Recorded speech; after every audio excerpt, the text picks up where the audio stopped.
Good evening, everyone. Today we are going to present TrueChip CXL verification IP overview and live demo of its working with PLD duty. So our agenda for today's presentation would include the introduction of CXL, which will be followed by the CXL verification IP overview and its features. We'll then discuss about the block diagram of the VIP. After that, we'll show the demo of integration of TrueChip test bench and PLDA duties integration in the test bench. We'll also discuss about the ease of integration of any DUT in TCS test bench. We'll then discuss about the usage of sequences and test cases which are already provided in VIP. And finally, we will conclude with the TrueEye GUI and how we'll see that how it helps to ease the debugging. To give an introduction about TrueChip Solutions, TrueChip Solution is a leading provider of verification IP solution for all industry standard VIP such as Ethernet, AMBA, Display, and many more. TrueChip follows P3 framework, which basically stands for proven solutions, perfect integration, and prompt support. Giving an introduction and overview of CXL and where it is used for. So CXL is a multi-protocol technology designed to support accelerators and memory devices.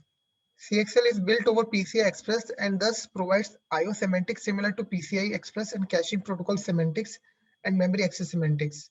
CXL provides low latency, high bandwidth path for an accelerator to access the system and for the system to access the memory attached to CXL device. The goal of CXL is to maintain the memory coherency between CPU memory space and memory on the attached devices, which again improves the performance and also lowers the complexity and cost as well. Now to give a CXL VIP introduction. So VIP is compliant with CXL specification 1.1 and 2.0. It is compatible with PCI Express specification 5.0 version 1.0. It is available in native system Verilog and UVM methodology. Assertions are compatible with dynamic and formal simulation. VIP is compatible with all industry leading simulators. It supports verification of standalone CXL DUT and SoC and can be configured for any of the supported lanes that are mentioned in the slide. Talking about the features of VIP, it is configurable as CXL host and device when operated in CXL and influx bus mode, and as a PCI root complex and device endpoint when operated in PCI mode. It supports for all three CXL protocol, namely CXL.io, CXL.cache, and CXL.man. It is compatible with pipe specification 5.1 with both low pin count and SerDes architecture. Some of the unique features include CXL ACK4C link credit exchange mechanism, which can also be controlled from the test cases. Also support for arbitration among the CXL.io and cache-mem packets with interleaving of traffic between the different CXL protocols. Support for randomization and user controllability in the fleet packing, which means that user can manipulate the fleet packing as per their requirement in the BFM. It also supports for power management, including low power L1 with substrate and L2. VIP also provides callback APIs for introducing error or changing any configuration at any layer, be it transaction layer, link layer, or MAC. VIP also provide for built-in coverage for all the layers. So these are some of the features of the VIP. Here we'll see the block diagram. So as you can see, we have here on the left hand side CXL host and on the right hand side CXL device. So it can be seen from the block diagram. CXL VIP can be configured as both host and device depending on the duty requirement. For more information on the different modes that are being supported, please refer to CXL VIP integration guide document provided by TrueChip. So as can be seen from the block diagram, all the packets that are coming from the CXL.io and CXL cache mem are being arbitrated by the arbiter and to pass through the flex bus, and that is similar process is taken care at the other end of the link partner. That is again, it is being arbitrated to the corresponding packets to the IO and the cache mem. Packets that are transmitted are also being sampled by the CXL monitor that is present here. And checks are done on all those packets as per the protocol specification. So each layer is having its own checker to perform the checks as per the specification. Now moving on to the demo. So now coming to the demo for integration of PLD, DUT and in TCP/IP test bench. So we'll have few steps that we need to follow. So first step would be, we need to go to this particular file that is present in the VIP in the CXL user home. So I'll just open it. So as you can see, this is the CXL TB, and so we'll just open this file as I mentioned. Now what we'll do is we'll see what is the next step. Now we'll instantiate the DUT in the bus TB module. So in order to instantiate, so this is how we have instantiated in the TB. So this is a top wrapper of provided by the PLDA DUT IP, and we are passing all the parameters as required and for the configurations to run. After that, we will make the connections with the DUT integration interface. So the corresponding signals, whatever there are in the top wrapper, we just connect with the DUT integration interface. As you can see, this interface is already been declared and defined in the test bench. So user no need to take care of defining it again and connecting to the BFM. All one need to take care is connecting the corresponding signals. And for more information about how which signals need to be connected, one can refer to the integration guide of CXL VIP.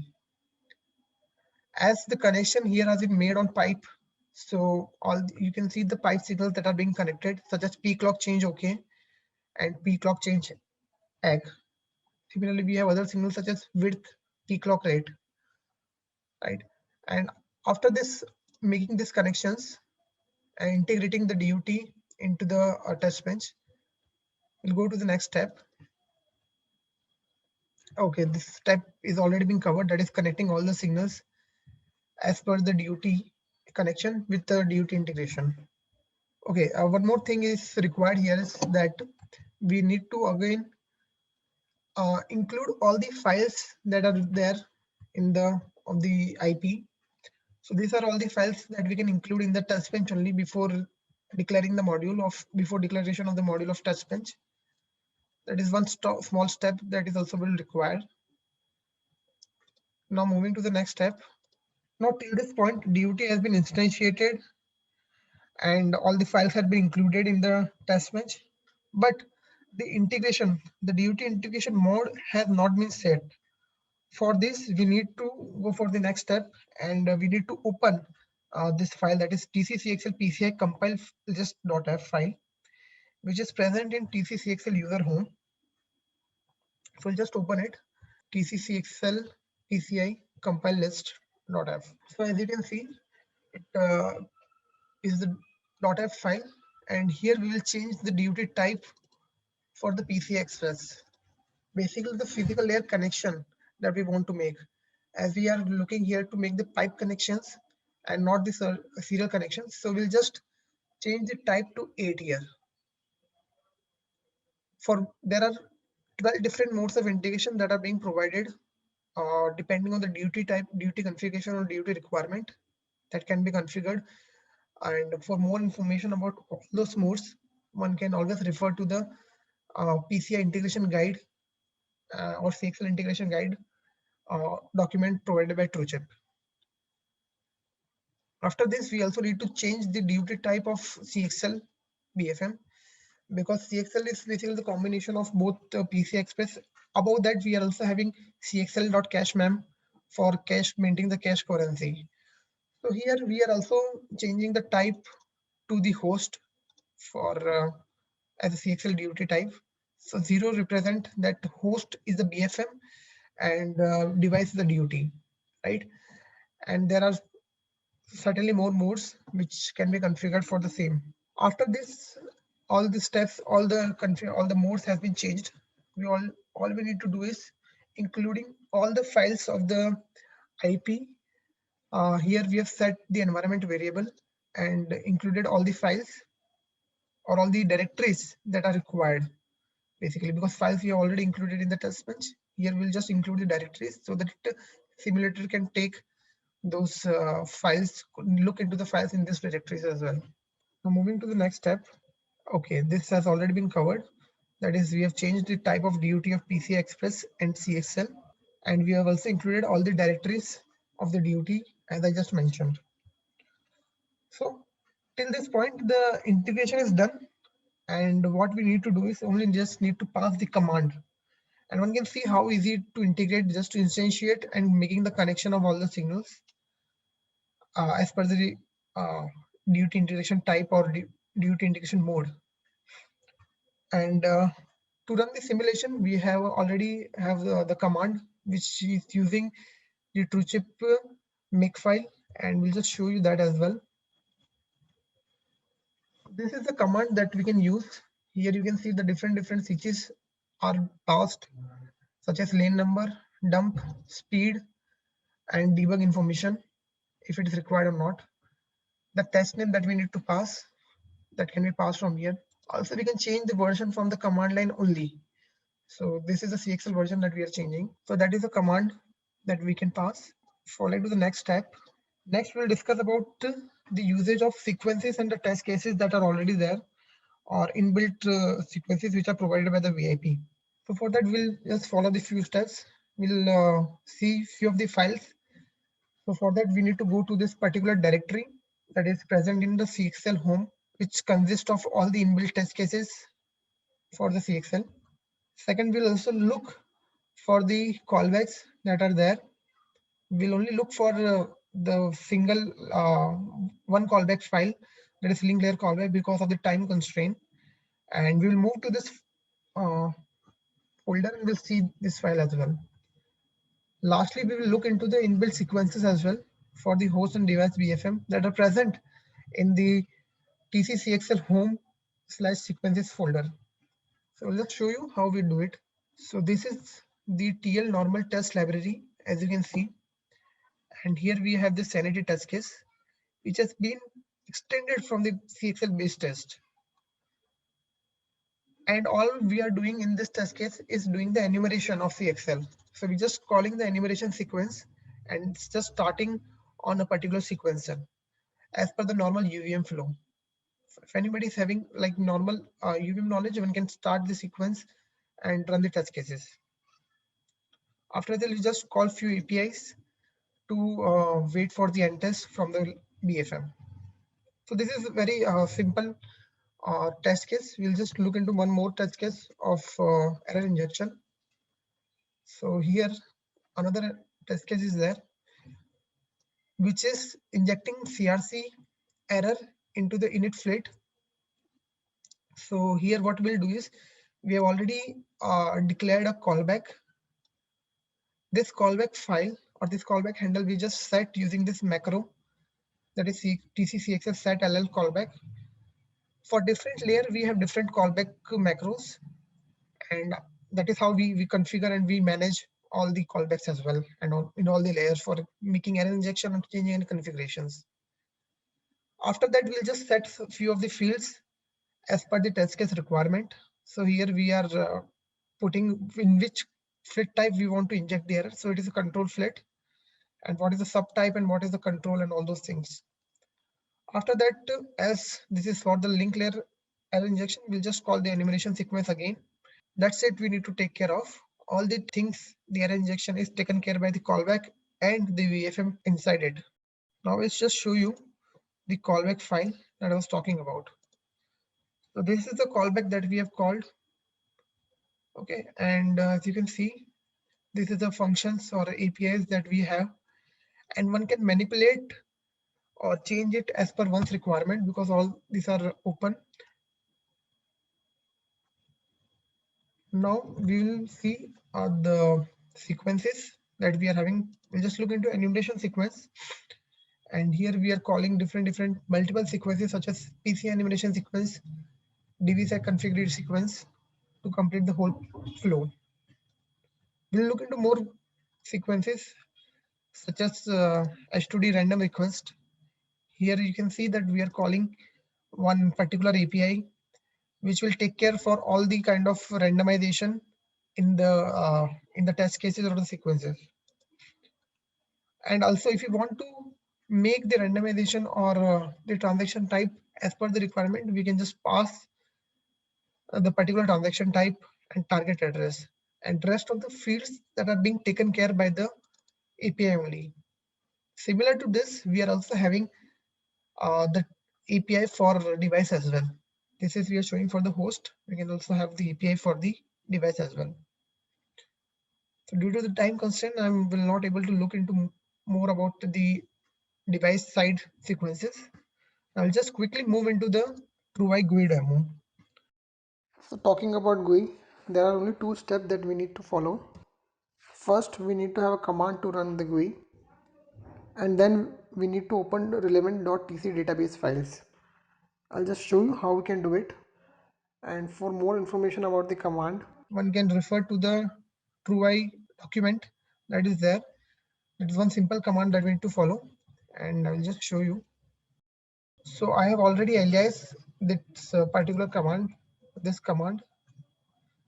So I'll just type this command, and as you can see, the TrueEye GUI will be open, and we'll just ask for the theme that you want to choose.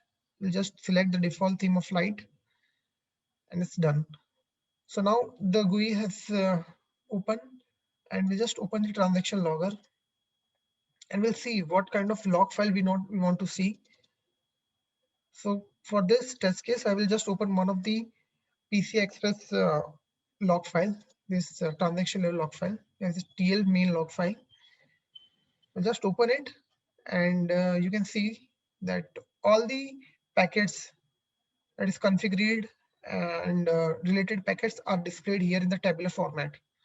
You can see the direction of the packet as well, packet number information, sequences, and timestamp.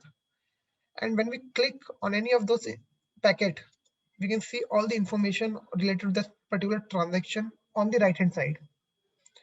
So you can see the fields such as length, requester ID, VFTX, LDB, first event byte enable, and all those in it.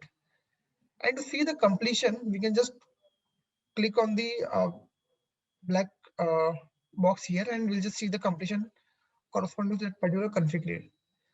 And again, clicking on that completion, we'll see like what are the different fields, all the fields of the transaction layer packet is there, right? So this is related to the particular PCI Express packets. As you can see, all the packets are being included here. Either it can be configured, write, or vendor defined messages. Right here, you can see the vendor defined messages as well. It will be displayed. Now again, I will open one more GUI, one more log file, which will be related to the link layer. And so here of link layer, which is for CXL, and it will contain all the fits. So it will another give another perspective of the link layer fits. So as you can see here again, there is the direction, timestamp, and the type of a fit that we are having. And again, by clicking on it, we can see all the information related to it. So as you can see, there are multiple control retry flits. This is control initialization flit that is there. And when we drop down it, we see all the fields related to it, that is version and LLR wrap value. So version is for, as we run on this test case, is for 2. So it is being shown here, and the wrap value as well, right?